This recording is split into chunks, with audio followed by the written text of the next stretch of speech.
Welcome to the deep dive.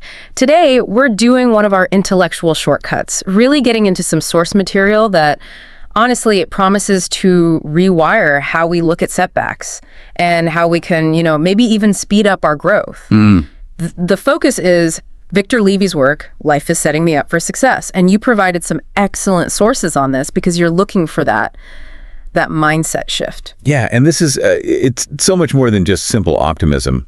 We're really looking at the architecture of resilience here. The architecture of resilience. I like that. What Levy presents is, it's a systematic way to get internal control.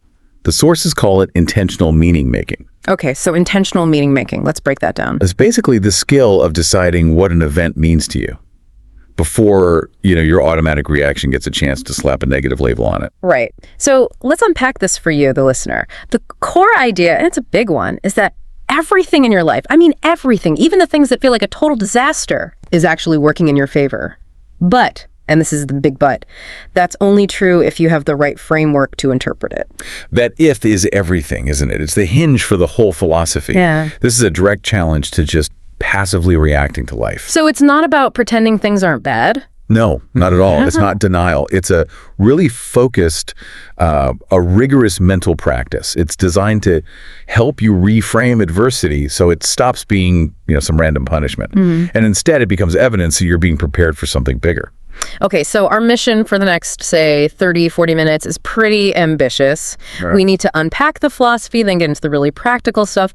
I'm thinking of those 3 reframing questions. 3 questions. Yeah, they're key. And then explore why this whole idea resonates so deeply with people. We're going from just understanding the concept to actually, getting the toolkit. Exactly. We've got to move past the nice-sounding quotes and get into the psychological engine that makes it all work for the long haul. And to do that, we have to start with Levy's first kind of radical premise about reality itself. Which is the idea that events are neutral. The neutrality of events. Yeah. That's the foundation. All right, section 1. We're jumping right into the deep end here with the conceptual basis of Levy's argument. And it really challenges how we automatically, judge everything around us. It starts with this idea, events are neutral, but meaning is chosen. And that concept is, look, it's the prerequisite. You can't get anywhere else without accepting this first. Because if you believe that at an event, let's say you lose a big client or get rejected for something, is inherently objectively bad. Right, which is what most of us do. Exactly. Then your emotional response, your behavior, it's all pretty much predetermined. You're just locked in a reaction cycle. We're all in that judgment loop, aren't we? Something happens and our brain just instantly puts a tag on it. Flat tire, bad. Promotion, good. And Levy just comes in and says, no. He asserts that events in their raw state, they're just neutral. They just are, until we wrap a story around them. That's it. The lost contract, the rejection, even an unexpected win, they're all just raw data points. The event itself is just what happened, the meaning. That's the story, the cognitive overlay that we choose to put on it. We choose to. We choose. And the sources are really clear on this. That choice, that intentional act of applying meaning is the single thing that shapes the entire outcome. It's what separates just reacting to life from actively building your reality. It requires a pause, though. It's like you have to stop that emotional wave from crashing just for a second to make that conscious choice. You do. Let's talk about the failure dichotomy from the source material because that makes it so clear. When you fail at something, a project at work, a new business idea, you've basically got 2 stories you can tell yourself. The first one is the default for most people because honestly, it's the easiest. It's the destructive one. And that story is, failure is proof that I'm incompetent. Ooh. And that interpretation, it's an immediate paralyzing judgment on you, on your identity. You're not just saying my strategy failed.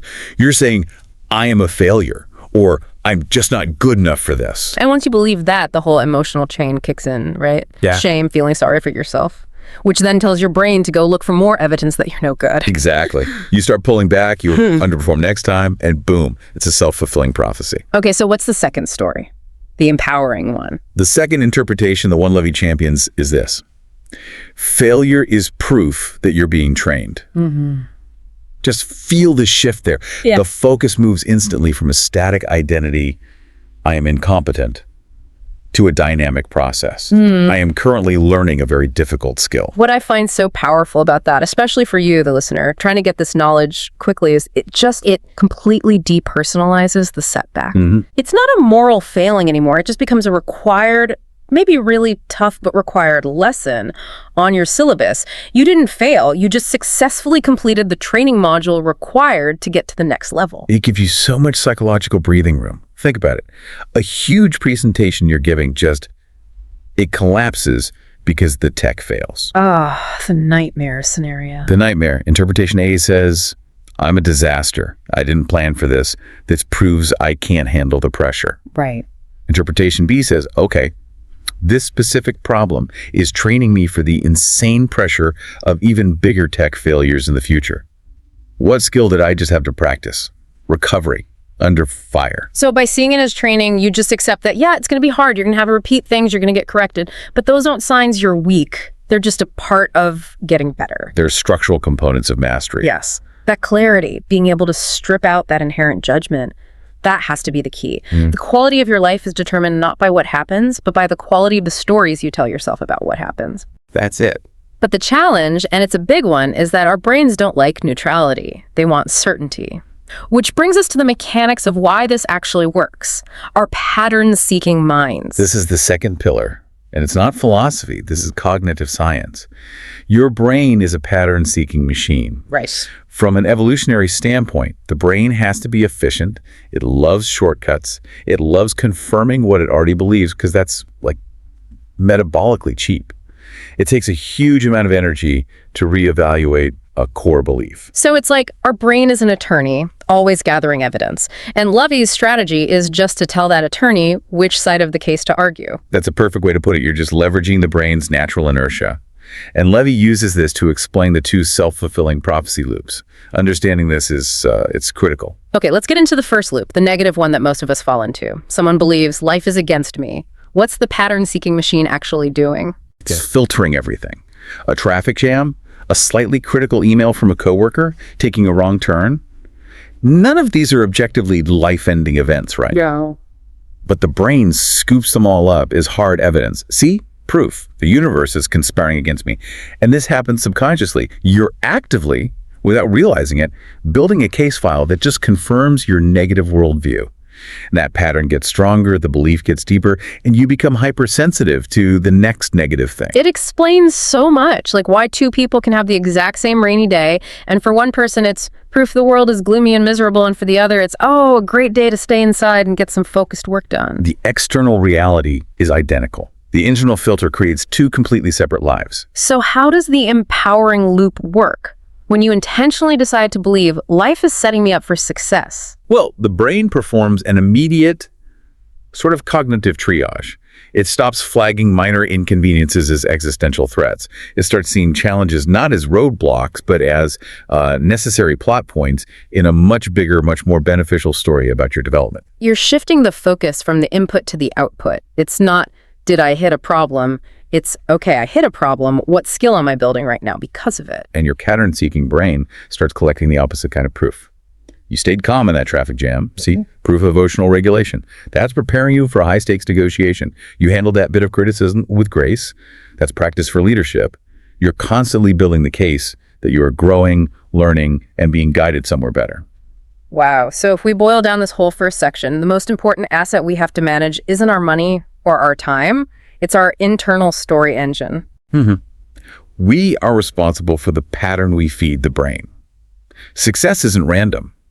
It's the predictable result of how you mentally filter your experiences. So for you, the listener, trying to learn this fast, this is an incredible psychological shield. How so? Because when you hit a major roadblock, you stop wasting emotional energy on the useless story, which is, this is too hard for me. And you immediately pivot to the productive one. This specific difficulty is designed to train the exact persistence I need to get this outcome. It's like a proactive defense system. You define the meaning before the event can slap a crippling one on you. And that intentionality, that constant awareness of your own filtering, is the bridge from the philosophy to the practical. Which leads to the next big question. Okay, I accept this, but how do I force my brain to find the empowering pattern when something genuinely painful happens? Right. And that gets us right into the skill of reframing. Okay, we've set up the why. Why interpretation is everything. Now we have to get into the how. Section 2 is all about turning this philosophy into an actual skill you can use. And Levy is very clear. Reframing is a skill you practice. It is not denial. That distinction is so important. Yeah. And it's where a lot of simplistic self-help stuff just falls flat. Denial is about suppressing or ignoring a real negative feeling, and that's just not sustainable. It's psychologically damaging, actually. It is. Levy is adamant. This is not about ignoring pain or pretending a setback isn't real. Okay, but let's push back on that a little. What about real tragedy? A devastating loss, a huge business failure. How is telling someone this is just preparing you for something, not just minimizing their suffering? I mean, isn't that what people call toxic positivity? That is exactly the right question to be asking, and the answer is in how Levy frames the purpose of pain. He doesn't deny the pain. He says pain is an unavoidable part of life. It's an input. But, and this is the key, he says that pain without meaning leads to suffering. Suffering is the unproductive echo of meaninglessness. It's the feeling that your pain was for nothing. So the pain is a given, but the suffering is optional. And it depends on the meaning we give the pain. Precisely. The moment that pain is consciously connected to a purpose, a future skill, a bigger responsibility you're being readied for, it immediately transforms into growth. The pain itself becomes productive. Like lifting weights, the muscle pain is productive because you know it's connected to getting stronger. Perfect analogy. If you just break a bone by accident, that's meaningless suffering. Levy shows us how to take the painful inputs of life and make them meaningful, and therefore productive, like a workout. And to do that, to make that switch, he gives us the formula. These specific, actionable questions that force your brain to pivot away from shame and toward strategic usefulness. These are the tools you can start using right away. And these 3 questions are the muscle fibers of the reframing skill. They're designed to shift your focus across time, the future, the present, and the long term. We should probably dig into each one. Let's do it. Let's take a major setback.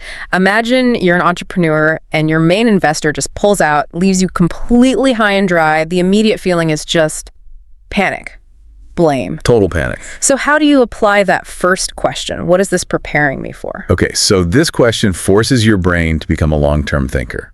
You are explicitly telling yourself, this is not the end. This is a prerequisite for a much bigger win later. Yeah. So if you're forced to scramble for new financing under intense pressure, the preparation might be for managing way bigger financial constraints down the line. Or maybe it's preparing you to be so good at due diligence that you never ever again rely on a single source of funding. The size of the failure is reinterpreted as the scale of the future responsibility you're being groomed for. That gives it context and a sense of importance. The struggle you're in right now only makes sense if there's a huge future event that's going to require the skills you're building right now. It assigns gravity to the struggle, which stops you from feeling like it's all just pointless and wasted. Now, the second question brings you right back at the present moment. What skill is being trained right now? This is about staying focused when everything feels like chaos.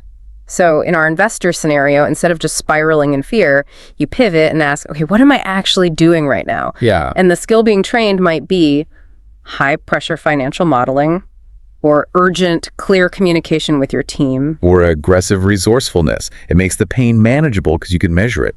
If you define the pain as training resilience, then every single moment you choose not to give in to panic is a successful rep. One more rep of that skill. That's powerful. It takes the failure away from your identity. The entrepreneur didn't fail. The skill of managing investor relations under stress is currently being leveled up. That shift from identity to process it's incredibly protective for your psyche. Okay, and the final question is about the long-term payoff. How can this serve me later? This is about turning what feels like a liability into a future asset. This forces you to take an inventory of unexpected benefits. So in our scenario, maybe being forced to find new investors leads you to a partner who doesn't just give you money, but also provides way better mentorship. Or a network you didn't have before. Or a critical network connection, exactly. Or maybe the stress of it all revealed a fatal flaw in your business model that, if you hadn't found it now, would have destroyed the company in 2 years anyway. The crisis, as painful as it is, forces a clarity that will serve you for the next decade. So those 3 questions. They are the absolute operational core of Levy's system. They yank your brain out of that immediate destructive fear and into a calculated, strategic mindset. Which brings us to the core lesson of this entire section, really. The one idea that wraps it all up. Obstacles are training, not testing. That distinction, training versus testing, that is a total psychological game changer. It is. A test implies, one shot, pass or fail. And if you fail, you're judged, you're out. But training Training implies a supportive process. It expects you to make mistakes. It guarantees that what you're learning will be useful later. That's the whole application. When you think life is testing you, you approach challenges with fear. You try to hide your weaknesses. You're just terrified of failing. But when you believe life is training you, it demands a totally different relationship with difficulty. Training requires patience, it requires effort, and crucially, it requires a deep belief in your future role. The obstacle isn't a random wall, it's the training ground for a bigger responsibility to come. It changes how you see the difficulty itself. If I'm being forced to handle some extreme pressure right now, it must mean a situation that requires that exact skill is coming up for me. Exactly. If the training feels brutal, it suggests the future mission is enormous. No coach gets a world champion ready by letting them take it easy. They put them through systematic, grueling, persistent difficulty. So the greater the obstacle you're facing, the greater the future role you're being set up for. Which turns persistence from just, grinding it out into a purposeful investment in your future self. You're investing in your future self, yes. And this whole framework feeds directly into confidence, which the sources say is an inevitable result of this process. But it's a different kind of confidence, isn't it? It's confidence that comes from trusting the process, not from guaranteeing the outcome. A radical shift. If your confidence depends on knowing how it's all going to work out, well, your confidence will always be fragile because life is uncertain. Levy argues for confidence that comes from trusting that you are learning exactly what you need to learn from the current challenge. Your confidence isn't in the result, it's in your capacity to learn from the training session. So the goal isn't to avoid the problem. The goal is to successfully extract the lesson, the training, from within the problem. And that process itself builds this bedrock confidence that you can handle what's next, even if you don't know what it is. It creates a self-validating loop. The more you reframe adversity, the more skills you get. The more skills you have, the more confident you are. The reframing skill is the confidence mechanism. So we've laid the philosophical groundwork of neutrality, and we've talked about the practical skill of reframing. Now we have to go inward and see how this all changes our behavior and really our identity. Levy's framework places the locus of control firmly back in our own hands with this idea of emotional responsibility. This section is the linchpin. It's what connects the abstract idea of interpretation to your actual measurable destiny. It shows how even if the world outside is chaotic, your internal response can be structured and predictable, as long as you intervene at the right moment. Okay, so let's walk through this 5-step chain that Levy identifies, starting with the admission that we're not in control of everything. Right. Step 1. You may not control events. This is just grounding it in reality. The stock market, an accident, what other people decide to do. These are often just random inputs. You don't control them. Step 2 is where we take back power. But you do control your interpretation. This is the moment you deploy the 3 reframing questions we just talked about. This turns a neutral event into empowering information. And then step 3, your interpretation controls your emotion. This happens in a split second. A negative interpretation, I'm a failure, leads to shame, anger, hopelessness. Whereas an empowering interpretation, this is training, leads to curiosity, determination, focus. Exactly. Which brings us to step 4. Your emotion controls your behavior. This is where the internal state becomes external action. If you feel hopeless, your behavior is to withdraw, to procrastinate, to look for a distraction. But if you feel determined, your behavior is to problem solve, to reach out for help, to put in the work. And that leads directly to the final step, step 5. Your behavior shapes your destiny. The actions that come from empowering emotions like discipline, learning, networking, they naturally create better outcomes. They create new opportunities. And that, in turn, confirms the core belief. Life is setting me up for success.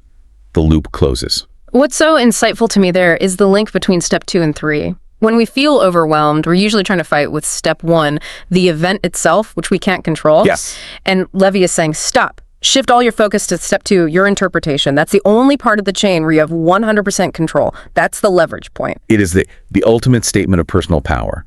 You're not a victim of your circumstances. You are the architect of the story you live inside. If someone gives you harsh feedback on a project, the event is just the feedback.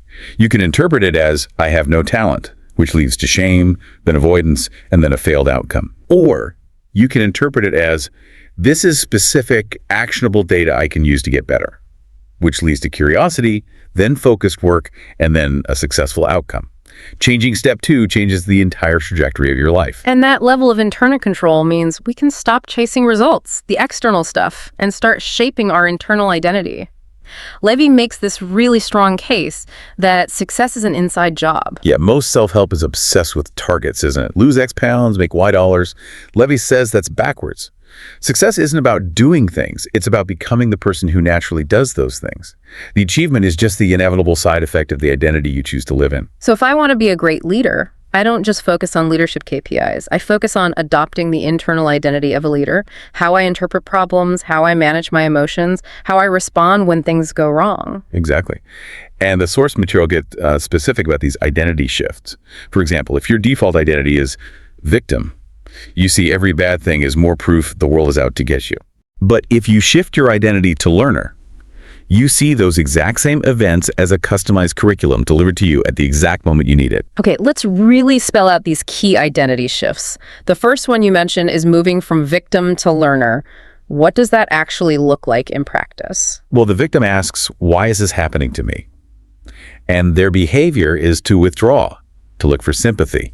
They get stuck on how unfair it all is. Right. The learner asks, what is this trying to teach me? And their behavior is analysis, taking notes, experimenting. All that energy that was frustration gets channeled into curiosity. A victim sees getting laid off as proof of their bad luck.